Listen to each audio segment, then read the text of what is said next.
Hello students, good morning.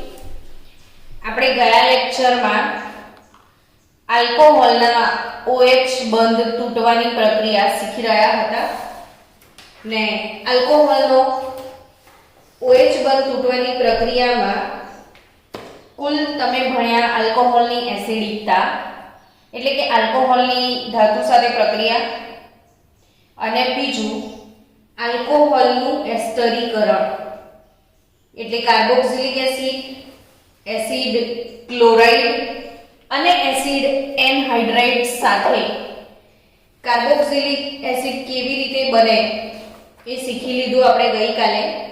હવે આજે topic થોડોક આગળ વધારીએ છીએ.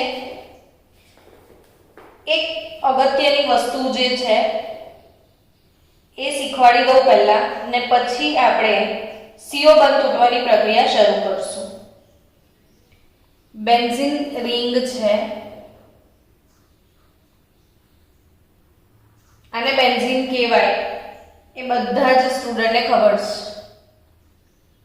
તો હવે આને શું કહેશો એટલે ઓબ્વિયસલી બેન્ઝોઇક એસિડ કહેવાય.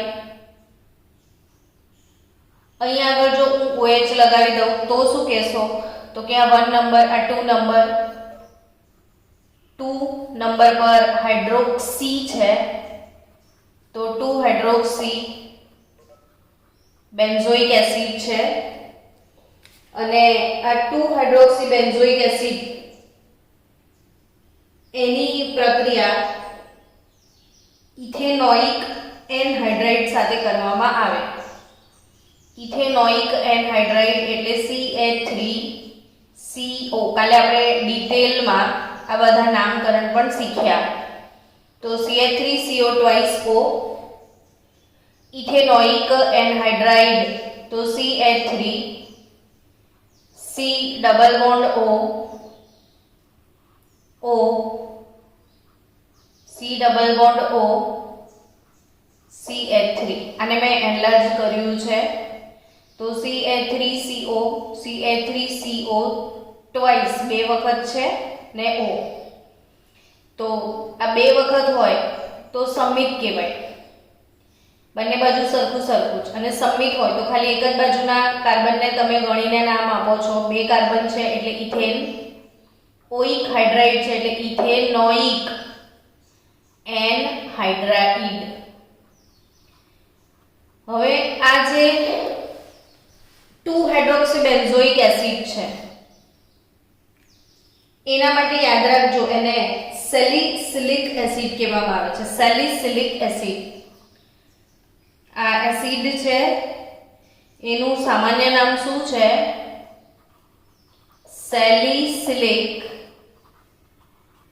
એસિડ. તો આ સેલિસિલિક એસિડ એટલે 2 hydroxy benzoic acid, 2 hydroxy benzoic acid, salicylic acid, આ ઇથેનોઇક એનહાઇડ્રાઇડ છે અને એની સાથે કોઈ રાસાયણિક પ્રક્રિયા થાય તો શું થાય એ સમજીએ. તો કે આપણે કાલે શું ભણ્યા હતા? આલ્કોહોલ એટલે ROH. આલ્કોહોલ સાથે એનહાઇડ્રાઇડ ક્રિયાશીલ સમૂહની પ્રક્રિયા થાય C double bond O C double bond O CH3. તો આલ્કોહોલનો કયો બંધ તૂટે? તો કે આલ્કોહોલનો OH બંધ તૂટે. એટલે આલ્કોહોલમાંથી તો ફક્ત H જ જશે ને અહીં આગળથી COCH3. તો આપણને શું મળે? RO. આલ્કોહોલમાંથી RO, પછી અહીંથી કનેક્ટ થાય C double bond O CH3. એટલે અલ્ટિમેટલી તમને શું મળે છે? એસ્ટર. તો આ પ્રક્રિયા કાલે આપણે ડિટેલમાં ડિસ્કસ કરી. તો સેમ એ જ પ્રક્રિયાનો એક અગત્યનો ઉપયોગ છે જે તમને ટેક્સ્ટબુકમાં આપેલો છે કે આ સેલિસિલિક એસિડ છે એમાં COOH ગ્રુપ છે અને OH ગ્રુપ છે. આ પ્રક્રિયા મુખ્યત્વે આલ્કોહોલની એનહાઇડ્રાઇડ સાથેની પ્રક્રિયા છે. COOH ને કોઈ અસર થવાની નથી પણ OH ગ્રુપને અસર થશે અને CH3CO એટલે OCO CH3 તમને મળશે, એટલે અહીંયા એસ્ટર મળશે. આ આલ્કોહોલ જે છે એનો ફક્ત H જશે ને અહીંથી COCH3 અહીં આવશે. તો આ જે કમ્પાઉન્ડ બન્યું એ એસિટાઇલ સેલિસિલિક એસિડ કહેવાય. એસિટાઇલ, આ COCH3 ગ્રુપને એસિટાઇલ ગ્રુપ કહીએ છીએ આપણે. COCH3 ગ્રુપને શું કહીએ છીએ? એસિટાઇલ. તો આ એસિટાઇલોક્સીબેન્ઝોઇક એસિડ પણ કહેવાય અથવા એસિટાઇલ સેલિસિલિક એસિડ પણ કહેવાય. સેલિસિલિક એસિડમાંથી એસિટાઇલ સેલિસિલિક એસિડ અથવા ઓર્થો એસિટાઇલોક્સીબેન્ઝોઇક એસિડ. આ એસિટાઇલ ગ્રુપને O લગાડો, જેમ કે મિથાઇલને O લગાવો તો મિથોક્સી, ઇથાઇલને O લગાવો તો ઇથોક્સી, એમ એસિટાઇલને O લગાવો તો એ એસિટાઇલોક્સી. અને આ બેન્ઝોઇક એસિડ અથવા આટલું લો ખાલી એસિટાઇલ સેલિસિલિક એસિડ પણ કહેવાય. અને આના માટે આટલી બધી માત્રાકૂટ કેમ? તો કે અત્યારે કોરોના કાળમાં આ દવાઓ બહુ જ ચાલી રહી છે. આ એક અગત્યની દવા છે એસ્પિરિન. તમે નામ સાંભળ્યું હશે. માથું દુખે, તાવ આવે તો બધા એસ્પિરિન લેતા હોય છે. લોહીને પાતળું કરવા પણ એસ્પિરિન લેવાય. તો એસ્પિરિન એક અગત્યની વેદનાહર ઔષધ છે. વેદનાહર ઔષધ છે આ. અને આજ આલ્કોહોલની OH બંધ તૂટવાની પ્રક્રિયાનો એક અગત્યનો ઔદ્યોગિક ઉપયોગ છે. ને આ બધું આ ટાઈપનું પરીક્ષામાં પૂછાય. આ એસ્પિરિન તો નીટજીને બોર્ડવાળાને બહુ જ ગમે છે, એમનું ફેવરિટ છે. એટલે ઘણી બધી વાર પૂછાયેલું છે એસ્પિરિનનું બંધારણ. આ એસ્પિરિનનું બંધારણ પરીક્ષામાં પૂછાય છે, તો એને 2-3-4 વાર લખીને મોડે કરી નાખજો. એનીવે સ્ટુડન્ટ્સ, ચલો હવે નવો ટોપિક. આલ્કોહોલમાં RCOH માં CO બંધ તૂટવાની પ્રક્રિયા. કયો બંધ તૂટવાની પ્રક્રિયા? CO બંધ તૂટવાની પ્રક્રિયા. તો CO બંધ તૂટવાની પ્રક્રિયામાં પહેલું આવે છે આલ્કોહોલની પહેલી પ્રક્રિયા છે આલ્કોહોલની હાઇડ્રોજન હેલાઇડ સંયોજનો સાથે પ્રક્રિયા. CO બંધ તૂટવાની પ્રક્રિયામાં પહેલી પ્રક્રિયા છે આલ્કોહોલ ની HX હાઇડ્રોજન હેલાઇડ સાથેની પ્રક્રિયા. અને આ પ્રક્રિયા ઓલરેડી તમે એકવાર ભણી ચૂક્યા છો. તમે ભણ્યા હતા હેલો અલ્કેનની બનાવટ. હેલો અલ્કેનની બનાવટ આલ્કોહોલમાંથી, ને એમાં 5 બનાવટ શીખ્યા હતા. આમાં પહેલી હતી આલ્કોહોલની HX સાથેની પ્રક્રિયા, એટલે લ્યુકાસ કસોટી ભણ્યા હતા. યાદ આવ્યું? કઈ કસોટી? લ્યુકાસ કસોટી. ને લ્યુકાસ કસોટીમાં મેં કીધું હતું કેવું યાદ રાખવાનું કે HX પ્લસ નીરજળ ઝિંક ક્લોરાઇડ. અહીંયા કોઈ પણ હાઇડ્રોજન હેલાઇડ સાથે નિર્જળ ઝિંક ક્લોરાઇડ સાથેની પ્રક્રિયા છે. ને ખરેખર લ્યુકાસ કસોટી એ આલ્કોહોલની પરખ કસોટી તરીકે માર્કેટમાં ઓળખાય છે. લ્યુકાસ કસોટી ખરેખર શું છે? તો કે આલ્કોહોલની પરખ કસોટી. અને આ જે આલ્કોહોલની પરખ કસોટી છે, આલ્કોહોલની પરખ કસોટી એ કઈ રીતે? તો કે આલ્કોહોલ 3 ટાઈપના હોય, 1 ડિગ્રી આલ્કોહોલ, 2 ડિગ્રી આલ્કોહોલ અને 3 ડિગ્રી આલ્કોહોલ. તમે લેબમાં ઊભા છો ને તમને બીકરમાં કોઈ વ્યક્તિએ અનનોન આલ્કોહોલ આપેલો છે, તો એ પ્રાથમિક, દ્વિતીય કે તૃતીય છે એ જાણવા માટે આ કસોટી કરાય ને તમને ખ્યાલ છે કે એમાં 3 ડિગ્રી આલ્કોહોલ એટલે તૈલી બિંદુ મુક્ત થતા હતા. ઓલરેડી મેં ભણાવ્યું છે, આગળનો વિડીયો જોઈ લેજો. હેલો આલ્કેનની બનાવટ આલ્કોહોલમાંથી, એમાં પૂરી ડિટેલમાં મેં આ શીખવાડ્યું છે, તમને 100% ડિટેલ સાથે શીખવાડ્યું છે. ફરી એક વખત થોડું રિવિઝન કરાવી દઉં કે આપણે રૂમ ટેમ્પરેચરે આલ્કોહોલ લઈએ ને એમાં HCl એડ કરીએ,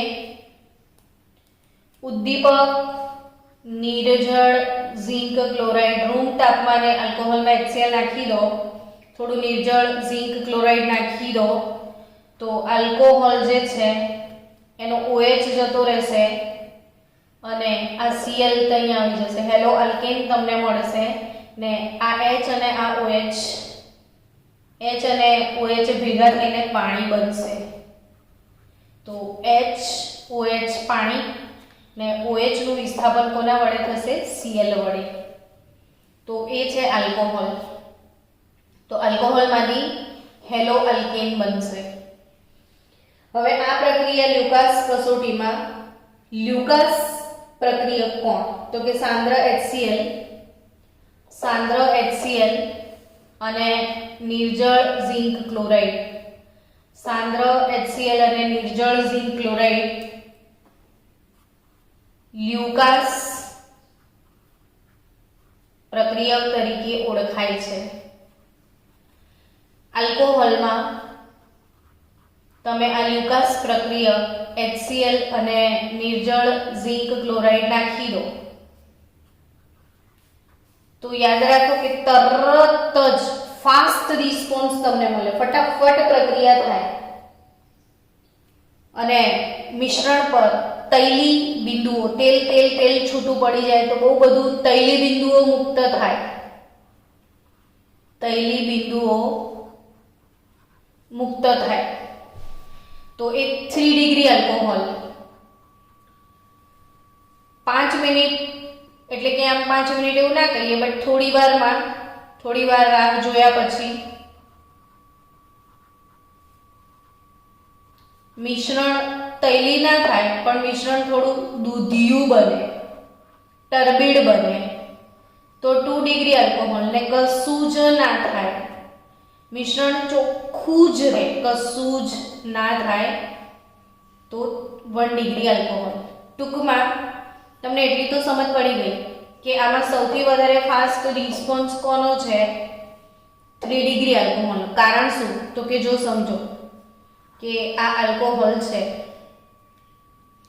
આલ્કોહોલમાં ઓક્સિજન પર અબનકારક ઇલેક્ટ્રોન યુગ્મ છે, તમે એસિડ નાખ્યો છે તો એસિડનો H+ ઓક્સિજન 2 ઇલેક્ટ્રોન યુગ્મનું દાન કોને કરશે? એસિડના H+ ને. એટલે ROH અને બીજો એક H જોઈન્ટ થઈ જશે એટલે આલ્કોહોલમાં એસિડનો પ્રોટોન જોડાશે તો શું મળશે? પ્રોટોનેટેડ આલ્કોહોલ તમને મળશે. હવે નેક્સ્ટ સ્ટેપમાં આ પ્રોટોનેટેડ આલ્કોહોલમાંથી શું થશે? તો કે HOH પાણી, પાણીનો અણુ દૂર થઈ જશે તો વધશે શું? R+ અને આ R+ એટલે શું? તો કે કાર્બોકેટાયન. શું બનશે? કાર્બોકેટાયન. CO બંધ તૂટવાની પ્રક્રિયા દેખાય છે. R અને O વચ્ચેથી બંધ તૂટશે, C અને O વચ્ચેથી બંધ તૂટશે તો R+ કાર્બોકેટાયન. અને તમને ખ્યાલ જ છે કે કાર્બોકેટાયનની સ્થાયીતાનો ક્રમ 3 ડિગ્રી, > 2 ડિગ્રી, > 1 ડિગ્રી. એટલે જેનો કાર્બોકેટાયન જેટલો વધારે સ્થાયી હોય એટલી આ પ્રક્રિયા ઝડપથી થાય. એટલે 3 ડિગ્રી આલ્કોહોલનો કાર્બોકેટાયન 3 ડિગ્રી હોય એટલે ઝડપથી પ્રક્રિયા થાય, માટે 3 ડિગ્રી એ સૌથી વધારે પ્રતિક્રિયાત્મક છે. અને હવે આ R+ જોડે Cl- જોડાશે. પહેલા H+ જોડાયો તો હવે Cl- એટલે શું મળી જશે? RCl. તો આ પ્રક્રિયાની આ ક્રિયાવિધિ છે ને ક્રિયાવિધિના આધારે તમે લિટરલી સમજી શકો છો કે કઈ પ્રક્રિયા થવાની છે. ચલો ડન. Next reaction. તો એક પત્યું લુકાસ કસોટી. CO બંધ તૂટવાની પ્રક્રિયામાં લ્યુકાસ કસોટી આવે ને લ્યુકાસ કસોટી હવે 2 વાર ભણી ચૂક્યા છો તમે, એટલે તમને સરસ મજાની તૈયાર થઈ ગઈ હશે. ચલો બીજું, રિએક્શન વિથ ફોસ્ફરસ ટ્રાઇહેલાઇડ એટલે આલ્કોહોલ સંયોજનો વત્તા ફોસ્ફરસ ટ્રાઇહેલાઇડ PX3. આ પ્રક્રિયા પણ હેલો આલ્કેન હેલો એરિન સંયોજનોમાં ઓલરેડી તમે ભણી ચૂક્યા છો. 3 મોલ આલ્કોહોલ સાથે PCl3 હું લઉં ધારો કે, તો આ 3 મોલ છે એટલે આ 3 મોલ લીધા તો 3 મોલ RCl હેલો આલ્કેન મળશે અને એક ફોસ્ફરસ 3 OH થ્રાઇસ એટલે કે POH thrice is nothing but H3PO3. મેં તમને આ પ્રક્રિયા હેલો આલ્કેન વખતે શીખવાડ્યું હતું કે PCl3 જોડે પ્રક્રિયા કરો તો H3PO3 મળે અને PCl5 સાથે પ્રક્રિયા થશે તો POCl3 મળશે. તો આ એક ઇમ્પોર્ટન્ટ ડિફરન્સ છે જે મેં હેલો આલ્કેન હેલો એરિન વખતે ચર્ચા કરી ચૂકી છું.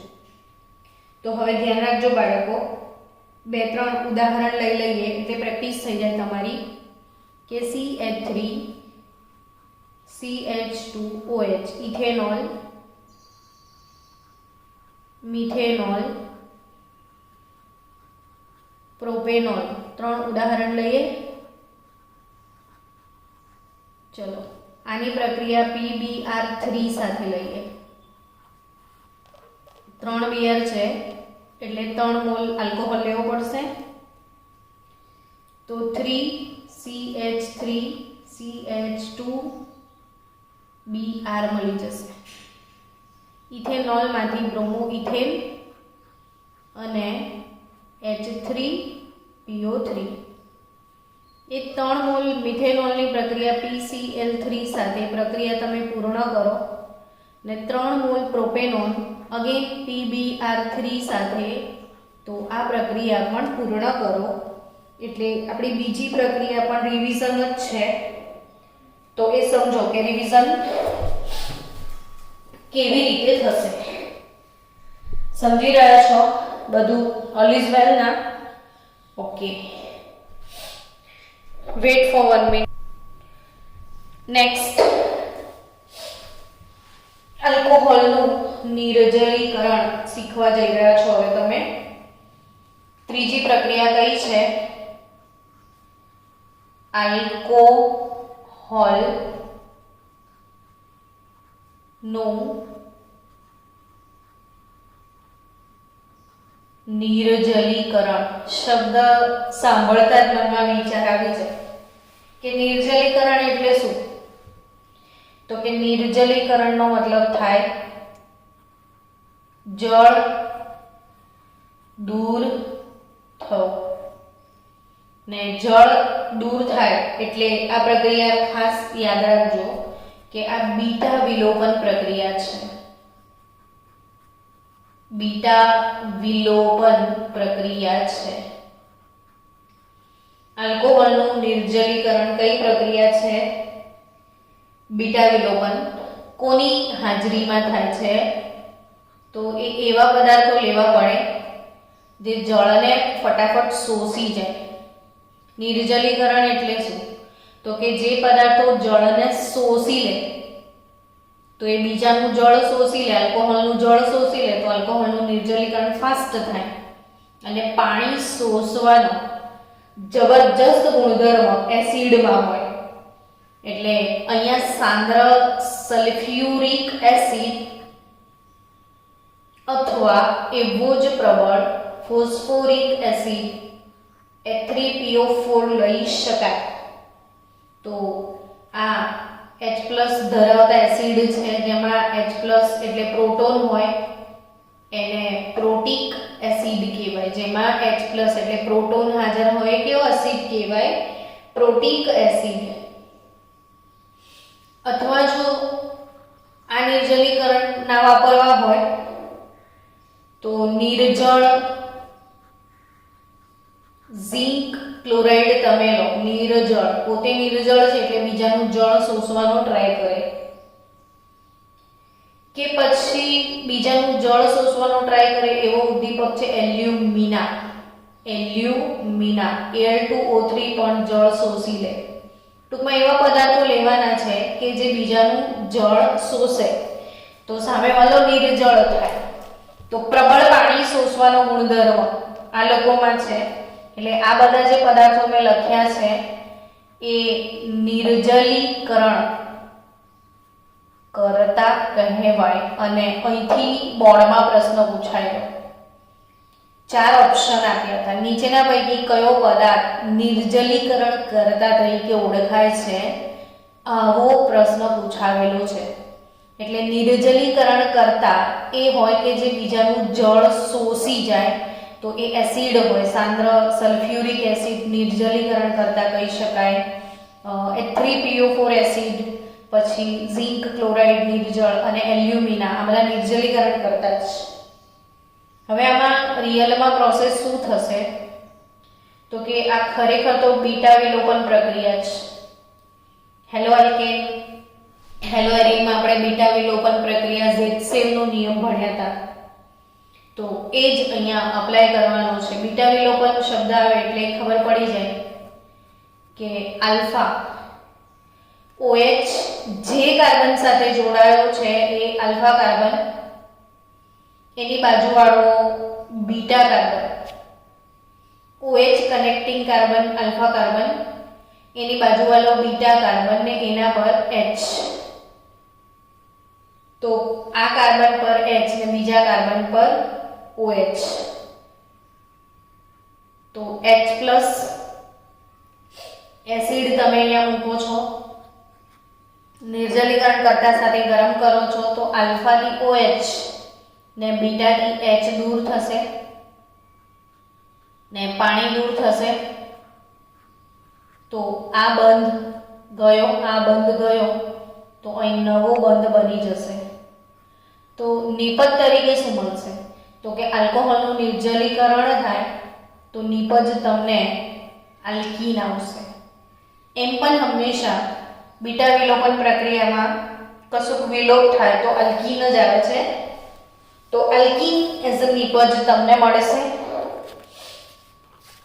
હવે એની 2-4 ઉદાહરણ લઈ લઈએ, યાદ રાખવાની વસ્તુઓ જોઈ લઈએ અને આપણે આગળ વધીએ કે ઇથેનોલ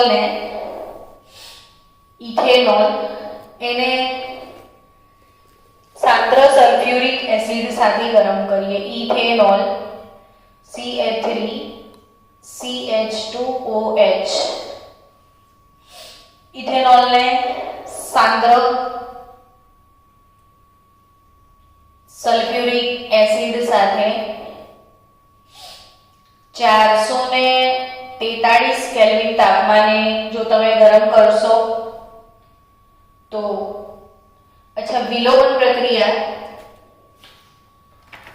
જે છે વિલોપન પ્રક્રિયાને બાળકો એલિમિનેશન રિએક્શન કહેવાય. બરાબર. હવે આ વિલોપન એલિમિનેશન છે એના આધારે એને E સિમ્બોલ આપ્યો છે. અને આ વિલોપન જેમ કે કેન્દ્રાનુરાગી વિસ્થાપન હતો, ન્યુક્લિયોફિલિક સબસ્ટિટ્યુશન, તો આપણે એને SN સિમ્બોલ આપ્યો હતો. એમ વિલોપન પ્રક્રિયાને એલિમિનેશન પરથી E સિમ્બોલ આપ્યો છે. અને આ વિલોપન બે પ્રકારના હોય છે, E1 અને E2. અને આ E1 અને E2 વિલોપન શું છે એવો એક સ્પેશિયલ વિડિયો તમને મોકલીશ. તો આજે નહીં મોકલું, સન્ડે સુધી હું બનાવીશ. એટલે E1 વિલોપન, તો વિલોપન પ્રક્રિયામાં બે ટાઈપની મિકેનિઝમ આવે, E1 વિલોપન અને E2 વિલોપન ક્રિયાવિધિ. તો આ E1 અને E2 વિલોપન પૈકી આ વાળી જે ક્રિયાવિધિ છે એ આપણી E2 વિલોપન ક્રિયાવિધિ છે. અહીંયા જે વિલોપન છે એ કયો પ્રકાર છે? E2 વિલોપન. અને સાંદ્ર સલ્ફ્યુરિક એસિડની હાજરીમાં 443 કેલ્વિન તાપમાને પાણીનો અણુ દૂર થઈ જશે. તો આ આલ્ફા પરથી OH ને બીટા પરથી H એટલે CH2 double bond CH2 ethanol, એમાંથી તમને મળશે ઇથેનોલથી શું મળશે? ઇથીન. ઇથેનોલથી શું મળશે? ઇથીન. હવે દ્વિતીયક અને તૃતીયક આલ્કોહોલ સંયોજનોનું નિર્જલીકરણ મંદ પરિસ્થિતિમાં થાય. તો અહીંયા આ 1 ડિગ્રી આલ્કોહોલ જે છે, 1 ડિગ્રી આલ્કોહોલ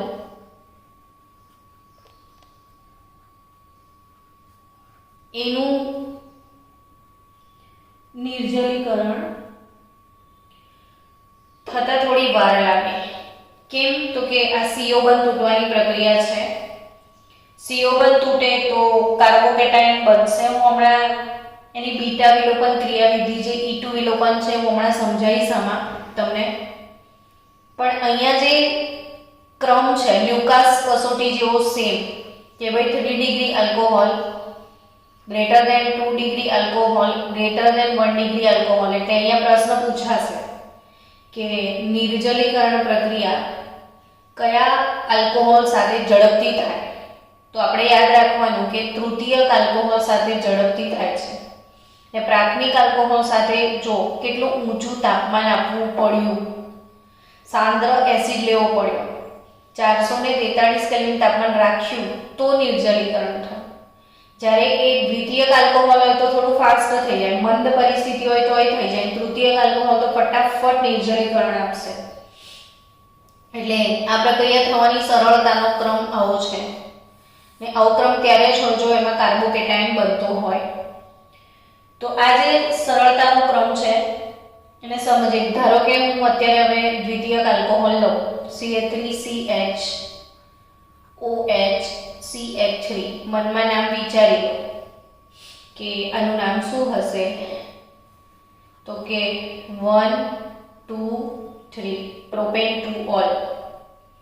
OH જે કાર્બન સાથે જોડાયો છે એ કાર્બન બીજા બે કાર્બન સાથે જોડાયો છે એટલે આ 2 ડિગ્રી આલ્કોહોલ છે. એનું નિર્જલીકરણ માટે 85% તમે H3PO4 લઈ લો. તાપમાન 440 કેલ્વિન લો. મંદ પ્રક્રિયા પરિસ્થિતિ આની કમ્પેરિઝનમાં થોડી મંદ છે. તો તમને શું મળશે? તો આલ્ફાથી OH ને બીટાથી H એટલે CH3 CH double bond CH2 તમને મળશે પ્રોપીન. શું મળશે તમને? પ્રોપીન. નેક્સ્ટ પ્રક્રિયા તૃતીયક આલ્કોહોલ લઈ લો. OH જે કાર્બનથી જોડાયેલો છે એ 3 ડિગ્રી આલ્કોહોલ. 3 ડિગ્રી આલ્કોહોલની પ્રક્રિયા 20% H3PO4 સાથે થાય. 358 કેલ્વિન તાપમાને. આનું નામ શું થશે? તો 2 મિથાઇલ પ્રોપેન 2 ઓલ. જો સાંદ્ર 443 440 અને 20% પર આવી ગયા. ફક્ત 358 કેલ્વિને નિર્જલીકરણ થઈ જશે. આલ્ફાથી OH ને બીટાથી H તો CH3 CH3 double bond CH2 2 methyl propyne તમને મળશે. તો આ જે 3 ડિગ્રી આલ્કોહોલ છે ને આ 1 ડિગ્રી આલ્કોહોલ સાથે E2 મિકેનિઝમ થાય ને 3 ડિગ્રી આલ્કોહોલ સાથે E1 મિકેનિઝમ થાય. આપણે આ બીટા વિલોપન જે છે એની ક્રિયાવિધિને ધ્યાનથી સમજીએ. પહેલો તબક્કો શું હશે? આપણે એક અલગ જ કાગળ લઈ લઈએ. પહેલો તબક્કો, ચલો કોઈ આલ્કોહોલ લઈ લઈએ. CH3CH2 ઇથેનોલ લઈએ. ઇથેનોલ કોઈ પણ આલ્કોહોલ હોય તો ઓક્સિજન પર લાડવા હોય જ, બે અબંધકારક ઇલેક્ટ્રોન યુગ્મ. તમે આ પ્રક્રિયામાં એસિડ વાપરી રહ્યા છો એટલે એસિડ શું આપે તો કે H+ આપે. H+ ને લોકો શું કે પ્રોટોન. પ્રોટોન લુખ્ખો હોય એ ઓક્સિજન પોતાના ઇલેક્ટ્રોન યુગ્મનું એને દાન કરી દે.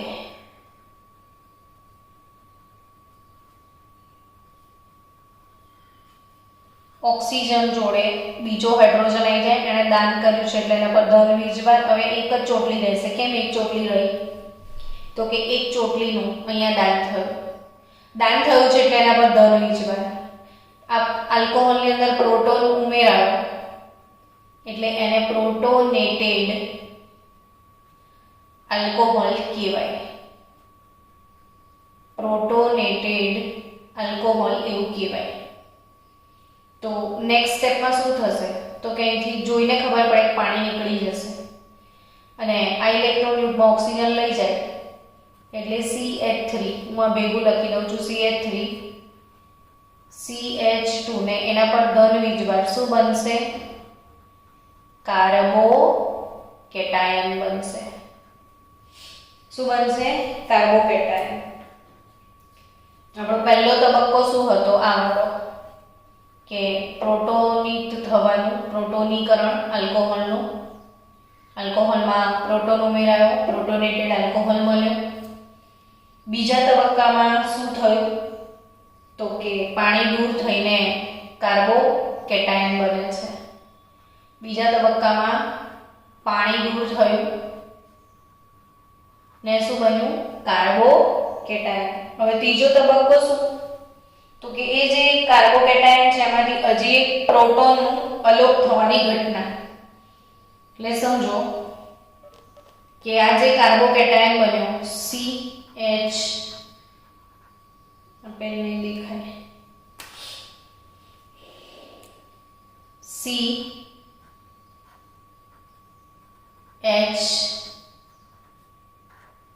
CH અને પર ધન વીજભાર છે.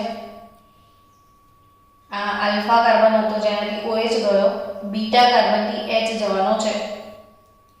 તો આ જે ઇલેક્ટ્રોન યુગ્મ છે એ અહીં દાન કરી અને એ H+ તરીકે છૂટો પડી જશે. એટલે CH આ પોતાના ઇલેક્ટ્રોન યુગ્મ અહીંયા મૂકી ગયો, H+ તરીકે જતો રહ્યો તો અહીંયા બંધ બની જશે અને CH શું મળ્યું તમને? ઇથિન. અને અહીંથી દૂર થશે આ પ્રોટોન. તો અહીંયા જે પહેલા તબક્કામાં H+ વપરાયો હતો ને એ H+ પાછો મુક્ત થઈ ગયો. જો પહેલા તબક્કામાં આપણે એસિડનો H+ વાપરેલો, છેલ્લે ફરીથી પાછો H+ મુક્ત થયો એટલે જેવો છે એવો જ દીપક પાછો મળી જશે તમને. ને અહીંયા યાદ રાખજો કે આ પ્રક્રિયામાં મધ્યસ્થી તરીકે કાર્બોકેટાયન બને છે. મધ્યસ્થી તરીકે શું બને છે? કાર્બોકેટાયન. એટલે જેટલો કાર્બોકેટાયન વધુ સ્થાયી તેટલી વિલોપન પ્રક્રિયા ફાસ્ટ થાય. એટલે આલ્કોહોલનું નિર્જલીકરણ, 4 આલ્કોહોલ આપ્યા હોય પરીક્ષામાં અને નીચેના પૈકી કયા આલ્કોહોલનું નિર્જલીકરણ ઝડપથી થશે? અથવા આપણે હેલો આલ્કેન હેલોરીનમાં એવું કે નીચેના પૈકી કોના સાથે SN2 પ્રક્રિયા ઝડપથી થશે? તો જેનો કાર્બોકેટાયન વધારે સ્થાયી હોય એની SN2 ઝડપથી થતી હતી. એમ સેમ અહીંયા જેનો કાર્બોકેટાયન જેટલો વધારે સ્થાયી હોય એટલી વિલોપન પ્રક્રિયા અહીંયા ઝડપથી થશે. તો આપણે આજે ઓવરઓલ શું ભણ્યા? આલ્કોહોલનો CO બંધ તૂટવાની પ્રક્રિયા ને આલ્કોહોલનો CO બંધ તૂટવાની પ્રક્રિયામાં મેજર પોર્શન આજે તમે ભણ્યા એસ્પિરિનની બનાવટ. એસ્પિરિન એક વેદનાહાર ઔષધ છે, સોજો ઉતારે અને તાવ ઉતારે, એટલે તાપ શામક તરીકે અને સોજા ઉતારવાના ગુણધર્મ તરીકે એ કામમાં આવે છે. એસ્પિરિન પછી તમે આલ્કોહોલની પરખ કસોટી લ્યુકાસ કસોટી ભણ્યા. લ્યુકાસ કસોટી પછી આલ્કોહોલની ફોસ્ફરસ ટ્રાયહેલાઇડ સાથેની પ્રક્રિયા ભણ્યા અને છેલ્લે આલ્કોહોલનું નિર્જલીકરણ શીખ્યા. હવે બાળકો નેક્સ્ટ ટોપિક આવે છે આલ્કોહોલનું ઓક્સિડેશન. તો આ એક બહુ જ અગત્યનો ટોપિક છે. આલ્કોહોલનું ઓક્સિડેશન આપણે એઝ અ IMP ટોપિક તરીકે શીખવાના છીએ. તો એ નેક્સ્ટ લેક્ચર